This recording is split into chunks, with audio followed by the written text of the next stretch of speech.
So the other day, I was just minding my own business and browsing Twitter, which admittedly was probably a bad idea in the first place. Well, it turns out that people are once again mad at the fact that an anime girl has breasts. The target this time was Nezuko from Demon Slayer. This image to be precise.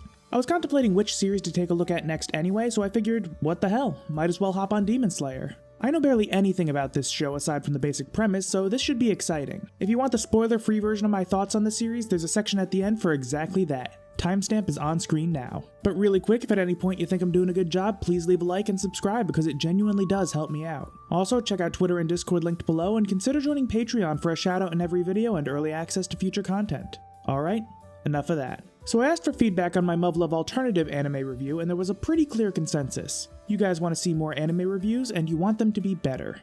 And you know what? I agree. So to that end, I'm going to be experimenting a bit with these videos moving forward, and of course, as I continue making these videos, I'll keep getting better at them. So here's how this is going to go. For starters, I'm going to be looking at the first half of Season 1 of Demon Slayer, Episode 1 to Episode 13, since looking at all 26 episodes in one video would be a bit much. In the Muv-Luv video, I went episode by episode, and while that worked in some regards, it led to a lot of repeated points and a fair amount of bloat. So this video will be separated into 4 chunks of 3 episodes each, except for the final one, which will have 4 because that's how math works. This should hopefully streamline things and keep the video from being longer than it really needs to be. Like last time, I scripted this intro before I started watching, and I wrote each section of the script immediately after watching that chunk of episodes, so you'll get a good idea of my thoughts and opinions as I worked my way through the series. And as you might have guessed, spoilers for the Demon Slayer anime up to episode 13 of the first season. You have been warned. So let's finally get into Demon Slayer. Episode 1 to Episode 3. Okay, so as I mentioned earlier, I knew very little about Demon Slayer going in, so I didn't really know how much I'd be enjoying myself. But after watching the first 3 episodes, I gotta say that I'm here for it. I'm having a great time so far, and the story hasn't even hit its stride yet. So let's talk about it. So before I get into any of the story stuff, I have to say I was immediately struck by how stylish the show is on a visual level. I mean, it is an Ufotable production after all. The background scenery often had this painted type of look. There would be transitions that were presented as comic panels, which for all I know could have been lifted straight out of the manga. I noticed a lot of scenes that played around with colors and lighting. Many scenes would have certain elements layered on top of the actual character layer, creating a sort of artificial distance. And of course, I can't talk about Demon Slayer's visuals without mentioning the really solid use of CGI in the action sequences. It's definitely noticeable even for a total non-expert like myself, but it all looks really good, and the dynamic camera angles this technique offers do a great job of highlighting and enhancing the spectacle of the action. And here's the thing. I'm coming right off the back of reviewing the Muv-Luv alternative anime adaptation, where the animation and visual style wasn't bad, but ultimately felt pretty flat except for the occasional solid mech battle. It's a really nice breath of fresh air to go from that to a series that clearly put a lot of care and attention towards leaning into a more distinctive visual style. Like, even separate from the story, music, and everything else, Demon Slayer is just fun to watch. And I have actually seen a few short clips from later in the series, so I know that the stuff that I've seen in the first 3 episodes barely even scratches the surface when it comes to the neat shit this show does. So that alone is keeping me very excited to keep watching. I'm probably not going to talk too much about the visuals in the rest of the video unless I really need to talk about a specific scene, but just understand that the show looks really good in my opinion. Now, as far as story goes, I feel like these first 3 episodes serve as the primary introduction, and while there are certainly big plot elements happening already, I don't think the story has properly kicked into gear yet. So let me quickly explain the premise. Our protagonist is a young man named Tanjirou living with his mother and multiple younger siblings in a world reminiscent of medieval Japan. He basically acts as a parental figure to his siblings since their father passed away, and they all live in poverty, but not extreme poverty. Basically, they have to work hard to get by, but they always get by. Tanjirou spends the night in the village after he's out a little too late selling charcoal, and he returns to find that his family had been attacked by a demon, killing everyone except his little sister Nezuko, who was turned into a demon. And basically, the whole point of the show is that Tanjirou wants to avenge his family and cure Nezuko. Now here's the thing, if you watch my channel, you'll know that I'm fairly knowledgeable about writing structure and that kind of thing, and I'm interested in how the show is going to look in the long term. So Demon Slayer is a battle shonen, which admittedly is not a genre I'm super familiar with. But one thing I do know is that serialized media, and this includes manga, comics, and both Western and Eastern TV, will often be structured around a series of major story arcs. So instead of stretching out a single conflict over the course of a long time, each season or set of issues will have their own conflict, and once that gets resolved, it moves on to the next one. These conflicts can be isolated, or they can be used as a means of building up towards the final confrontation against the main antagonist. Basically, it keeps the pacing from dragging on too much over an extended period of time. Supernatural is a great example of a Western show that really leans into this style of storytelling, and from the limited research I've done, it seems that Demon Slayer manga relies on an arc structure as well. So I was naturally very intrigued when I noticed that the show is very clearly setting up a hero's journey narrative, and I mean it's following it to a T. The hero's journey is essentially a further breakdown of a typical 3-act story structure you'd find in any kind of action or fantasy-based story with a focus on a primary protagonist. You see it in all kinds of stories, from Lord of the Rings to Harry Potter to the MCU, and it's one of the most common defined story structures out there. But one thing I've noticed is that it doesn't always work as a rigid structure in a serialized arc-focused media unless the writers take care to adapt it to their circumstances. So one thing that some shows will do is essentially loop the middle portion of the hero's journey, with a different main obstacle and different main lesson to be learned each time. Basically using one intro and one conclusion to package together multiple smaller rising actions and climaxes. And if I had to guess, that's likely the route Demon Slayer is going to go, though I obviously can't be sure just yet.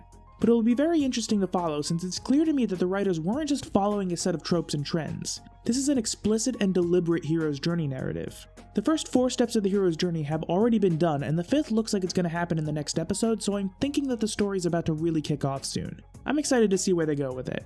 So going back to the actual plot, the first episode is basically setup. They set up Tanjiro's prior life and the fact that he basically has a superhuman sense of smell. Then they set up the demons, kick off the main plot, and meet up with the Demon Slayer who gives Nezuko that mouth thing which calms her down. And then he sends them off to find a man named Urokodaki so that Tanjiro can train under him. The second episode is basically a transition into the training portion of the story. Tanjiro and Nezuko run into another demon and have a fun fight scene where Nezuko just fucking punts his head clean off his body. Then they meet up with Urokodaki and he begins to train Tanjiro. The third episode is mainly an extended training segment, though it's also revealed that Nezuko fell into a coma shortly after arriving. She's physically fine aside from the whole being unconscious thing. Urokodaki spends a year training Tanjiro and then tells him that if he can slice this huge boulder, he'll allow him to take the final test to become a demon slayer. Tanjiro spends the next 6 months training and failing to slice the boulder, and then meets 2 children who are at one point taken in by Urokodaki named Makomo and Sabito. Makomo acts as a kind but firm guiding figure, and Sabito serves as a sparring partner who greatly outmatches Tanjiro. After 6 more months of training, Tanjiro finally lands a strike on Sabito, cutting his mask in 2, though the kids then vanish, revealing that Tanjiro had finally sliced the boulder. And the last thing I have to mention is that at the end of the episodes, they have these little segments where Tanjiro and Nezuko will just completely break the fourth wall to give light commentary on the episode and tease the next one. Well, Nezuko can't really talk with that thing in her mouth, so she just makes noises and acts adorable. But I found it all to be very goofy and charming. So overall, I'm very pleased with what I'm seeing so far. It's a pretty solid narrative so far, and even though it hasn't gotten to the super exciting stuff yet, and we really haven't seen a lot from Nezuko just yet, I'm thoroughly invested and I'm liking how the serious tone is contrasted by the occasional bits of light comedy that manage to not actually take away from what the story is trying to do. The one thing I'll say is that it seems like they just kind of glossed over the fact that Tanjiro lost his family, and so far they just feel like plot devices rather than people he actually cares about. I mean, in-universe, it's been 2 years, and aside from the initial shock and trauma, he hasn't really expressed any kind of grief or guilt at losing his mother and other siblings.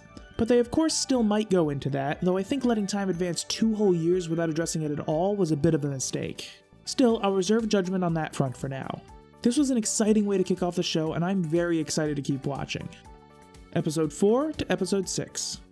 Okay, so after watching the next set of episodes, I've got a lot running through my mind as a whole, but a few main points are definitely sticking out. Firstly, Demon Slayer is getting even more visually impressive as time goes on. Secondly, the world building and fantastical elements are so far being handled really well. And lastly, the overall structure of the writing is not particularly complex, but every choice it makes is deliberate and the execution is pretty much spot on. I'll touch on all of those in a minute, but first, a very brief plot summary so we're all on the same page here. Episode 4 is the final selection, which is the final trial for those wishing to be a demon slayer. But basically, all the aspiring slayers have to survive for a full week in these woods that have been filled with weak demons that the full-fledged slayers have been able to capture alive for this very purpose. Tanjiro encounters and eventually kills a powerful demon who had originally been captured by Urokodaki, and for that reason he specifically targets his apprentices. It's also revealed that Makomo and Sabito were killed by this demon, and it was actually their spirits who helped Tanjiro train. The episode ends right as Tanjiro cuts off its head. Episode 5 finishes off the final selection where Tanjiro and the other survivors are formally inducted as demon slayers. Nezuko wakes up and it's revealed that she's basically been using sleep as an alternative to eating people. There's a bit more exposition, and at the end, Tanjiro is giving a Sunblade, the weapon of the demon slayers. The blade changes color based on the user, and Tanjiro's becomes pitch black. He then sets off on his first assignment with Nezuko. Episode 6 is pretty simple. Tanjiro arrives at a village which is being terrorized by a demon who's abducting young girls at night. It sets up the demon itself, Tanjirou literally sniffs around for it, and the episode ends mid-confrontation, though Nezuko does join in the fight, which makes me happy. Okay, so that's the plot, so let's pivot back into those 3 factors I mentioned earlier. Visuals. So for starters, we're starting to see more powerful demons, and these guys end up having very distinct character designs, and I really do like them. The demon in the final selection is this hulking, deformed mass with arms crawling all over itself. The demon in the village looks like this creepy goth alien. And the main antagonist demon was teased in episode 5. He's basically just Michael Jackson, but let's be real here. MJ was a stylish motherfucker. On top of the character designs, they're adding in a lot of neat visual indicators for a lot of the combat techniques and supernatural elements that gives the action scenes a very distinctive style. For example, when Tanjiro uses variations of his water breathing technique, you'll see waves running along his sword in the style of traditional Japanese paintings. His sense of smell is visualized as a thread connecting his sword and the opponent's openings in a kind of noir style. And they even throw in little bits of visual flair where they really didn't need to. Like there was one section where they used CGI to give a first-person perspective of Tanjiro as he's hunting down the village demon using his sword as a focal point. Was it necessary? No, but it looked pretty fucking cool. The show is just looking better and better as it goes on. The next point is the world building and supernatural stuff. So most of the general setting is just shown without any real exposition there. It's medieval Japan, and whatever you don't already know about it is easily absorbed through context clues. Nothing particularly special there, but it's well done. But what I do like is that the stuff involving the demons and the Demon Slayer organization is revealed piece by piece rather than what many stories would do, which is a big exposition dump. Now, walls of exposition do have their place, but I can appreciate this drip feed tactic. See, there are a bunch of little rules that have already been established as far as these demons go. The only real way to kill them is either exposure to direct sunlight or beheading them with a sunblade. A demon's power increases proportionate to how many humans they've eaten, which by the way serves as a great way to gate Nezuko's power so she can't just go toe-to-toe with the most powerful demons. It's shown that demons can subsidize a lack of food with sleep. The blood of the original demon is what creates new demons. The more powerful demons can gain special unique abilities. Since these rules are all being revealed bit by bit, it's never overwhelming. Like a video game slowly introducing new mechanics as you progress, Demon Slayer is able to slowly build up a framework surrounding the demons while keeping it all accessible. And the last element is the structural stuff. When I stop and think about how the story is moving forward, I'm kinda struck by how simple it actually is, and I don't mean that as a bad thing necessarily. It's just that a lot of my favorite stories have a lot of complex things going on with the writing. Like, just look at Love, the visual novels, not the anime. One of the main things I praised about it in my video about the visual novels is how meticulously it builds on itself and how it makes a concerted effort to make every little thing in this vast, complex world fit together in a logical, natural way. I just like it when ambitious stories are pulled off well. But Demon Slayer doesn't go for the crazy ambition in terms of its writing. Instead, it takes a relatively simple premise and a relatively simple story structure and focuses on the execution. And that's actually a nice change of pace from what I normally consume. I love subversion, meta-narratives, and all that kind of stuff as much as the next guy, but there's a definite charm to a straightforward story. Like, Demon Slayer is still following that hero's journey and has just transitioned from the first act to the second. But I noticed that in contrast to the phenomenal action sequences, it's really good at delivering these short, emotional gut punches at just the right times. And it does a pretty damn good job of not letting them overstay their welcome, too. I noticed that a lot of writers like to really lean into the powerful emotional story beats to the point where it can sometimes drown out everything around it. So there was this moment right after Tanjiro chopped through the boulder where Urukadaki reveals that he tried to give him an impossible task so he wouldn't need to send another child to their death. And when Tanjiro actually did it, this stoic, gruff man praises him and shows his respect and admiration.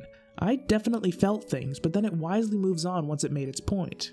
And the same can be said of the tearful reunion where Nezuko first woke up from her 2-year-long nap. And I also noticed that the show really likes to lean into a highs and lows type of structure. Most every episode will either be action-packed or fairly calm, alternating between the two. Juxtaposition like that is nothing new in storytelling, and it's well known that the lows emphasize the highs and vice versa, but it's usually not quite so extreme. It's a little early to say how effective it is, but I can respect it. I do still think they need to build on the death of Tanjiro and Nezuko's family, but there's still little bits and pieces there that show they're not completely forgotten, so hopefully they can do well with that. So yeah, I'm really liking how things are going so far. I started watching Demon Slayer mainly because of that Nezuko cleavage bullshit, but I'm starting to really get hooked now. Let's move on. Episode 7 to Episode 9. Okay, so I made a few mistakes in my analysis earlier. Nothing super important, but I should at least clear things up. Earlier, I said that the wave paintings were essentially a stylistic visualization of Tanjiro's combat techniques. Though given how some of the fight scenes in the last 3 episodes played out, I'm now thinking that the waves actually exist as depicted in universe. So that bit is a little less symbolic and a little more literal. Secondly, I said that they used the number of people eaten as a power scaling system that effectively gates Nezuko's power. That turned out not to be the case. I'll go in more depth later on, but basically, Nezuko operates on a somewhat different rule set from most demons, so that assumption was incorrect. I also made an incorrect assumption about the world itself, but I'm going to talk about that in its own section. Okay, so quick plot summary. Episode 7 sees Tanjiro and Nezuko finishing off their fight against the Goth Bug Demon. With the threat dealt with, Tanjiro is then immediately given his next assignment, which is to investigate rumors of a demon in the city of Asakusa. While there, he runs into none other than the primary antagonist, Muzan himself. I'm just going to refer to him as Michael Jackson from now on. I mean, just look at him. It's revealed that Michael Jackson actually has a human wife and daughter that he's using to masquerade as a human. He then subtly turns a random into a demon, forcing Tanjiro to show his hand and allowing him to escape. Episode 8 introduces Tanjiro to two new individuals, Tamayo and her assistant Yushiro. These two are actually benevolent demons, the first we've met aside from Nezuko. Tamayo is a healer who is studying demon anatomy and wants to find a cure while also fighting against Michael Jackson. She had successfully altered hers and Yushiro's bodies so that they only need a small amount of human blood to get by, and they don't actually have to hurt anyone. She promises to help Tanjiro if he lets her study Nezuko's blood and collects blood samples from the demons with high concentration of Michael Jackson's blood, which would make them incredibly powerful. Meanwhile, Michael Jackson basically puts out a hit on Tanjiro after he murders the fuck out of a few people. Episode 9 has the two demon hitmen attacking Tamayo's residence to get to Tanjiro. It's revealed that these two are two of the 12 Blood Moons, who are basically underlings to Michael Jackson himself. Naturally, this means they are very, very formidable opponents. This entire episode is more or less one long fight scene. While the Blood Moons maintain the upper hand for the majority of the fight, Tanjiro is able to decapitate one of them at the very end of the episode. Alright, so things are starting to pick up here, and there are a few things I really want to talk about. Firstly, the demons themselves are getting more and more interesting as the show progresses. Each new major demon that gets introduced has these really neat inventive powers that seriously change things up. The Goth Demon is one being split into 3 forms of itself, each of which can go in and out of its swamp home by conjuring black portals. And the 2 Blood Moons have some really fun powers. The Tamari Demon can throw these toy balls with devastating power. She also has 6 arms to throw them with. And the Arrow Demon conjures up these actual arrows that can move shit around and smack people up. I'm pretty sure that these arrows are actually just pure telekinetic force. That's just cool. I love how wild and wacky each new demon can be, and that also leads to them having interesting and unique visual designs as well. Some of these demons look just like something straight out of a Junji Ito manga, and I'm here for it. Another big deal is that we finally get to see Nezuko in action and we learn a bit more about her. So for starters, she's a fucking badass, and she'll fly into this aggressive but controlled rage in combat. One really nice touch is that she has a fighting style that's distinct from Tanjiro's. While Tanjiro fights with a katana and his overall fighting style reflects that, Nezuko is unarmed, so she leans far more heavily into martial arts, launching powerful punches and kicks and using techniques that are actually geared towards unarmed combat. I really do like little touches like that. It really makes each of them feel like their own entities in each fight. In addition to Nezuko kicking major ass, it's revealed that she's definitely far stronger than a demon who hasn't eaten anyone should be. Her incredible level of self-control is highly unusual. She gets very tired after fighting and needs to sleep again. And her healing factor isn't as potent as other demons, likely because she hasn't consumed so much as a drop of blood since she turned. So yeah, some interesting things are starting to happen with her, and I'm glad she's finally starting to have a real presence in the show. Before, it was pretty much just Tanjiro in the spotlight, and he's a perfectly good character, but I think Nezuko adds a lot to the conversation, and I'm excited to see more of her. The proper introduction to Michael Jackson was another interesting case, and I think they really sold him well as this terrifying, threatening antagonist. The biggest thing that struck me about him was how collected he was. See, up until this point, every single evil demon we've come across had a very manic personality. Low-level demons would fly into a rage due to their hunger. The more powerful demons would scream, shout, and monologue as they launched their own flashy attacks. But Michael Jackson was very reserved and calculated.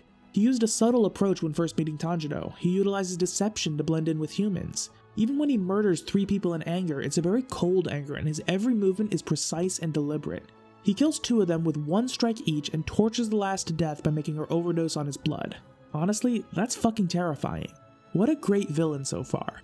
And I do have to mention that the setting is a little bit different than I'd assumed at the start. It initially looked to be a representation of medieval Japan, but now I'm not so sure what time period it's meant to emulate. I mean, the city of Asakusa looks to be based on the late 1800s as there are rail cars, multi-story buildings, and what might even be light bulbs, but it's hard to say for sure.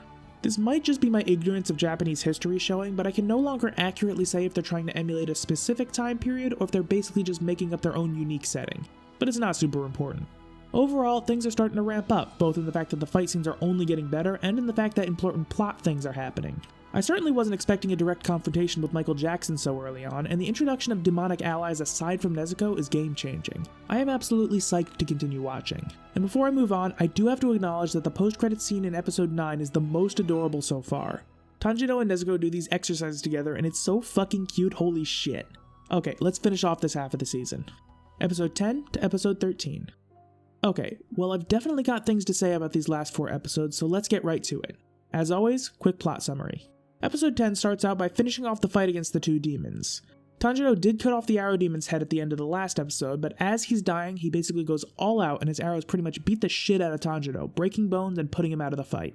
Meanwhile, Nezuko is holding her own against the Tamari demon, though she's ultimately no match for her. However, Tamayo uses a combination of her own powers and a bit of deception to get the Tamari demon to accidentally speak Michael Jackson's name, which sets off a curse that brutally kills her, revealing a third way demons can die besides sunlight and sunblades. It's also revealed that these 2 were not actually blood moons but were simply lied to instead. The rest of the episode cleans up the initial aftermath, and eventually Tanjiro and Nezuko split up with Tamayo and Yushiro. On the way to his next assignment, Tanjiro runs into Zenitsu, who we briefly met during the final selection. Episode 11 has the 2 traveling together until they come across a house containing 2 relatively weak demons and 1 powerful one. Zenitsu is a little bitch, but I'll talk about that soon enough. They end up inside alongside a few children who are basically in the wrong place at the wrong time. The house is all supernatural and shit, shifting around and rotating to the beat of an as yet unseen drum, resulting in Tanjiro getting separated from Zenitsu. We also run into this fucking insane demon slayer wearing a boar head and dual-wielding sunblades that were modified so that they're now serrated and tear flesh rather than cutting it. This dude clearly just wants to kill shit and he goes to attack Tanjiro right at the end of the episode. Episode 12 starts out by separating Tanjiro and the boar head dude with another drum beat. Zenitsu runs into one of the weaker demons and passes out from fear, but in his sleep turns into a badass and easily kills it. Meanwhile, the boarhead dude runs into and easily kills the other weaker demon. Then Tanjiro runs into the boss of the house, Kyogai, who has drums coming out of his body which control the house and can launch devastating claw attacks. We learn that he's a former Blood Moon, stripped of his rank, presumably because he hadn't been eating enough people. The episode ends as they start to fight, though Tanjiro has to fight through the pain of his injuries from the arrow demon fight which had not yet fully healed. Episode 13 finishes off the fight with Kyogai. As you might imagine, Tanjiro has some troubles but eventually comes out on top. Once he makes his way outside with the children, he sees Boarhead Dude beating the ever-loving shit out of Zenitsu, who is protecting the box containing Nezuko. It's revealed that Boarhead Dude is the 5th survivor of the final selection and that Zenitsu knew all along that Tanjiro was traveling with a demon but trusted him to have a good reason for it. The episode ends with Tanjiro charging at Boarhead Dude, obviously prepping for a fight. So the first thing I have to talk about is the fight with Kyogai, because I think it's probably the most technically impressive fight scene in the series so far. So here's the thing. Demon Slayer uses CGI. I know that a lot of anime fans really don't like CGI in general, but I'm of a different mindset. I personally view CGI in the same way as cosmetic surgery. It's not the presence or absence of it that actually matters. It all depends on how it's used and whether or not it overpowers everything around it. And I think that Demon Slayer utilizes CGI very well, and a lot of the really neat camera work that the CGI is used for really lets the series stand out among the crowd. And I think this fight scene highlights the fact better than any other so far. Because the very core of the fight is that the room itself is constantly changing its orientation, there's a lot of switching perspectives and crazy camera work going on, and it just looks phenomenal. I have short clips of the fight on screen now, but I'm limiting them to a few seconds each to avoid copyright claims because oh lord do anime studios like to abuse the copyright system. So I really don't know if the full effect will really come across to you while watching. So I do recommend checking out this fight scene specifically, even if you aren't planning on watching the show for yourself. The clip exists on YouTube as the Drum Demon fight, so go check it out.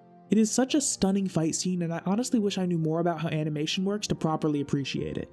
The next thing I want to discuss is Nezuko, because they're definitely building towards some interesting shit with her character. For starters, during the fight with the Tamari demon, Tamayo heals her wounds with this special demon medicine she developed, which is what allowed her to go toe-to-toe for as long as she did. Turns out, the restorative effects of the medicine allowed her to basically be at full power, which is pretty fucking powerful despite her never having eaten anyone. I didn't mention this earlier, but while she was comatose, Urokodaki put her under a spell to make her view humans as family who are to be protected and demons who harm humans as enemies who are to be exterminated. And this leads to a lovely emotional moment where Nezuko views Tamayo and Yushiro as humans, which was all wholesome and potentially sets up some neat story beats in the future. I do hope they build on that. Her story feels like it's only just starting, so I'm excited to see what they do with it.